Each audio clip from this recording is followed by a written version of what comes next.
Health, hygiene, hobby. 3S. Soul, service, smile. Now smile. એટલે balance life જીવવાનું. તો you will enjoy your day, you will enjoy your week and month, you will enjoy your year and you will enjoy your life. કારણ કે 70-80 વર્ષનું જીવન છે. એક દિશામાં દોડ નહીં કરવાનું કે બાપુ આપણે ધંધો, એવું નહીં. બેલેન્સ રાખવાનું લાઈફમાં, તો તમને મજા. જેમ આપણે બપોરે પણ તમે જમશો બધા, તો થાળીમાં બધું હોય ને, કે એકાદ ગળી આઈટમ હોય, એકાદ જરા ફરસાણ હોય, શાક 1-2 હોય, બધું ટેસ્ટનું હોય, તો જરા કમ્પ્લીટ મીલ કહેવાય ને. અને તમને સંતોષ થાય, જમ્યાનો સંતોષ થાય કે આપણે ગળ્યું પણ ખાધું, ખારું પણ ખાધું, તીખું મરચું પણ હતું એ પણ લીધું, શાક પણ લીધું, ફરસાણ પણ લીધું. તો it's a complete meal, it's a complete dish. That is how you enjoy your food and get satisfied. સંતોષ થાય ભોજનનો. એમ જીવનના સંતોષ માટે પણ you should have a complete meal. So that is thinking different, you become different and you succeed different. You just don't have to be successful as a businessman. You have to be successful as a parent, as a friend, as a cousin, as a neighbor, as a working colleague as well. How many believe in this theory? આપણે બધા ખાલી આપણે businessman તરીકે successful નથી જવાનું, parent તરીકે પણ successful, brother sister તરીકે પણ સક્સેસફુલ, વર્કિંગ કલીગ, કઝિન કે નેબર તરીકે પણ સક્સેસફુલ જવાનું છે ને લાઈફમાં. Am I right or wrong? You have to be successful in all walks of life. તો આપણને જીવનમાં પૂર્ણ રીતે આપણે જીવન જીવ્યા કહેવાય. તો that is your success in life. અને lastly I would say, keep faith in God. ભગવાનમાં શ્રદ્ધા રાખજો. That is the only remedy for not slipping into depression and stress in life. આ હું વિશાળ અનુભવ પરથી તમને કહું છું. પ્રમુખ સ્વામી મહારાજ એક વાત બહુ જ સરસ કરતા, કે ભગવાન સર્વ કરતા હરતા છે માનવું, તો જીવનમાં સ્થિરતા રહે. કારણ કે જીવનમાં પ્લસીસ એન્ડ માઇનસીસ તો આવવાના જ છે. હા કે ના? જીવનમાં પ્લસીસ એન્ડ માઇનસીસ આવવાના છે ને. આપણને બનતા પ્રસંગો, last 5 minutes to 3 minutes I am finishing. આપણને ગમતા પ્રસંગો પણ જીવનમાં બનવાના અને અનિચ્છનીય પ્રસંગો પણ બનવાના. આની વચ્ચે આપણે સ્થિર તો રહેવું જ પડશે. It is a default compulsion. It is a default compulsion. You have to remain stable, નહીં તો યુ લૂઝ યોર લાઈફ. મનગમતી વ્યક્તિ જીવનમાં આવે પણ ખરી, આવીને જતી પણ રહે અને ન પણ આવે. જે ટેન્ડર આપણું મૂક્યું હોય એ પાસ થાય પણ ખરું, ન પણ થાય, અને આપણા પ્રથમ સ્પર્ધકના હાથમાં પણ જતું રહે. Yes or no? It happens. તમારી 60-70 વર્ષની ઉંમર સુધી એક પણ ટેબ્લેટ તમારે ન રહેવી પડે એવી પણ તમારી સરસ હેલ્થ હોય, અને 40 વર્ષે બધું ઘૂસી પણ જાય, ડાયાબિટીસ ને બ્લડ પ્રેશર એવું પણ બને. Yes or no? Life is a mix bag of chocolates. અમે છે ને એક સરસ પ્રસંગ મને યાદ આવ્યો. 1996માં અમે ત્યાં અમેરિકા કોન્ક્લેવ્સ અને કોન્ફરન્સીસ માટે ગયેલા. તો ત્યાં ન્યુયોર્કમાં એક કોન્ફરન્સ દરમિયાન, એટલે they ask me to call a few people એક અમારી શિબિરમાં. એ વખતે તો મોબાઈલ ફોન બહુ ઓછા હતા, બહુ રેર હતા. 96માં લેન્ડલાઇન્સ હતા. તો જે company, private company landline provide કરતી હતી, એ લોકો એંગેજ ટોન આવે, તમે કોલ કરો કોઈને તો એંગેજ ટોન આવે ત્યારે બહુ જ સરસ ઓડિયો મેસેજ વાગતો હતો. એ મને બહુ જ ગમી ગયો, એટલે મને બહુ જ યાદ રહી ગયો. અત્યારે મને યાદ આવે એટલે I want to share with you. તમે કોકને ફોન કરો અને સામેવાળાનો એંગેજ હોય, તમને એંગેજ ટોન આવે, એ વખતે આ કંપનીએ બહુ સરસ ઓડિયો મેસેજ મૂકેલો. સાંભળજો. Life is like a box of mixed chocolates. Life શું છે? એક બોક્સ છે, એમાં બધી પ્રકારની ચોકલેટ્સ છે. એ વખતે અમેરિકામાં અમે જોયું હતું કે બાળકો એકબીજાને બર્થડે ગિફ્ટ આપે ને, તો પેલી બોક્સ ઓફ ચોકલેટ્સ આપે, એ ઢાંકણું જ ના હોય, કોઈ લીડ જ નહીં. એટલે મારો બાળક ખોલીને એક સાથે 2, 5, 15 લઈ લે ચોકલેટ, એવું ન બને. એક બહુ જ નાની જગ્યાએ કાણું પાડી શકે એના ફિંગરથી. નાનો બાળકની કુમળી આંગળી હોય નાની, એટલે કાણું પાડી શકે, અને એમાં એને આંગળી નાખી અને મહેનત કરીને એક ચોકલેટ બહાર કાઢવાની. એટલે ગિફ્ટમાં પણ એ લોકોનો એટીટ્યુડ હતો કે બાળકને નાનપણથી એફર્ટ નું એક ગુણ શીખવાડવો. બહુ સરસ ઇન્ટેલિજન્ટલી આ ગિફ્ટ બનેલી. અને પેલો બાળક આમ આંગળી નાખીને એક ચોકલેટ બહાર કાઢે ત્યાં સુધીમાં તો એનું મોઢું બિચારાનું ભીનું થઈ ગયું હોય. એની બહુ ઈચ્છા હોય કે મને જલ્દી ચોકલેટ મળે, એટલે પછી જે ચોકલેટ માં ચાલ ખોલીને ખાઈ જાય. નાના બાળકને તો ચોકલેટ ના બોલે તો જમી જાય. આ બોક્સ ઉપર ત્યાં ટેલિફોન કંપનીએ આ સરસ ઓડિયો મેસેજ બનાવેલો કે life is like a box of chocolates. It doesn't have a lid, so you can't open it and get all the joys of life at one time. જીવનના બધા આનંદ તમે એક સાથે નહીં લઈ શકો. એ ટાઈમે ગોઠવેલું છે ને એ પ્રમાણે મળશે. જેમ પેલું બાળક ઢાંકણું કરીને બધી ચોકલેટ ખાતે લઈ શકે. પછી આગળ મેસેજ ચાલે.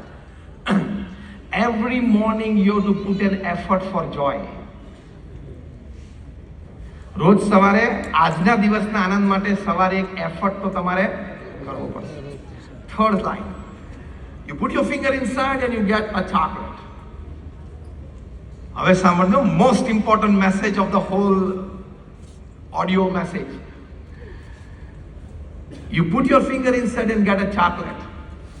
Whichever chocolate you get, a rectangle one, square one, or a round. Whichever color of chocolate you get, green, white, pink or red. Whichever type of the chocolate you get, with a wrapper, without a wrapper. But whichever you get, enjoy it. Eat it and enjoy it. જીવનમાં પુરુષાર્થ બધાય કરવાનો, પણ સાંજ પડે જે chocolate મળે ને એ ખાઈને આનંદ કરી લેવાનો. પછી કે મેં તો 20 વર્ષ મહેનત કરી પણ મર્સિડીઝ ના આવી. હુન્ડાઈમાં ફરે છે, મોટી વાત છે દોસ્ત. Joy lies here, not around you. How you look at things and perceive things. હુન્ડાઈમાં બેસીને મર્સિડીઝ સામે જોશો એટલે દુઃખ આવશે જ. હુન્ડાઈમાં બેસીને બસ સ્ટેન્ડ ઉપર લાઈનમાં ઉભા રહે ને એનો વિચાર કરવાનો એટલે આનંદ આવે. Joy lies here in your thinking, not in your possessions. બાકી સેન્ટ્રલી એર કન્ડિશન બંગલામાં પણ લોકો આપઘાત કરે છે. Dharam Hinduja, the scion of the Hinduja family 22 વર્ષની ઉંમરે આત્મહત્યા કરી. શું વાતની ખામી હતી? કઈ વાતની ખામી હતી? એની પાસે એક મર્સિડીઝ ઓછી હતી, એની પાસે એક જેટ પ્લેન ઓછું હતું, એની પાસે વેકેશનમાં 10 દિવસમાં ગમે ત્યારે જઈ શકે એની માટેની વ્યવસ્થા નહોતી. The scion of the Hinduja family, Dharam Hinduja, 22 વર્ષના છોકરાએ આત્મહત્યા કરી. એટલે વિચારધારાની સ્પષ્ટતા નહીં ને. Joy lies here, not in materialistic pleasures.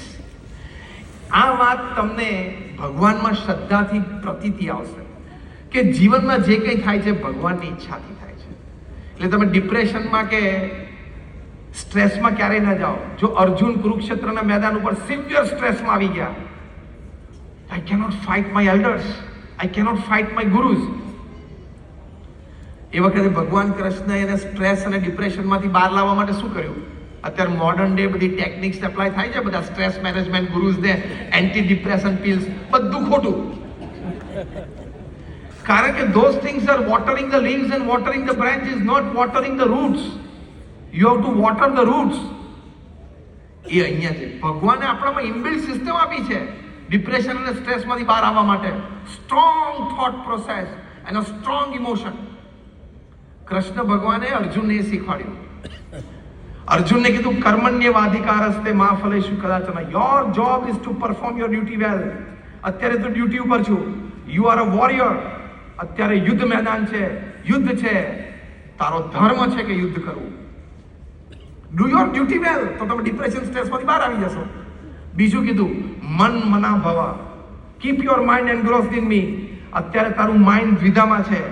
અત્યારે હું કહું એમ તું કરી નાખ, બીજો વિચાર ના કરીશ.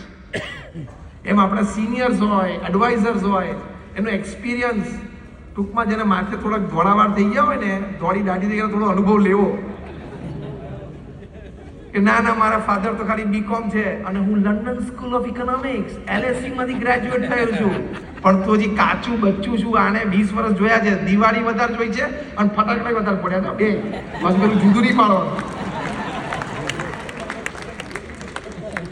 એટલે લંડન સ્કૂલ ઓફ ઇકોનોમિક્સ માંથી એક ગ્રેજ્યુએટ છે ને, C actually daddy we don't need this table here, the process can be directly it can be made to go from here to there.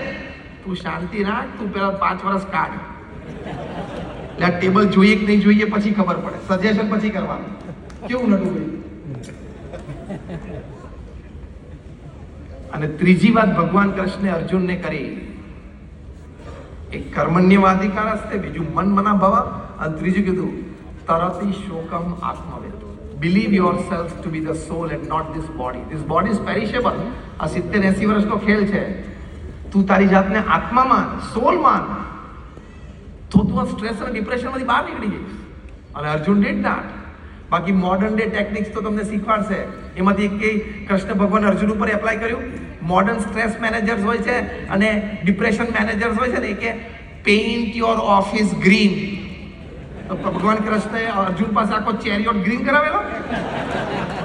Modern day stress managers તમને કહેશે go on a beach and have a lovely walk in sunset.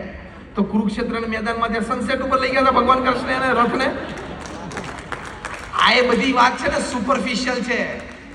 Strong thought process અને strong emotion has the power to lift you out of depression and stress. અને એ strong power શું છે? ભગવાનને કરતા કરતા માનવાના. હું મારું કામ મારી બુદ્ધિ, શક્તિ, આવડત, હોશિયારી પૂરેપૂરી મૂકીને કરીશ, પણ જે પરિણામ આવે ને એ હું સ્વીકારી લઈશ. તો ક્યાં સ્ટ્રેસ જ છે? કારણ કે પરિણામ ઉપર તો આપણો કોઈ અધિકાર જ નથી. તો આટલી એક વાત is thinking different, being different, and you succeed different. My all prayers for all of you. તમારા બધા માટે ખૂબ પ્રાર્થના છે.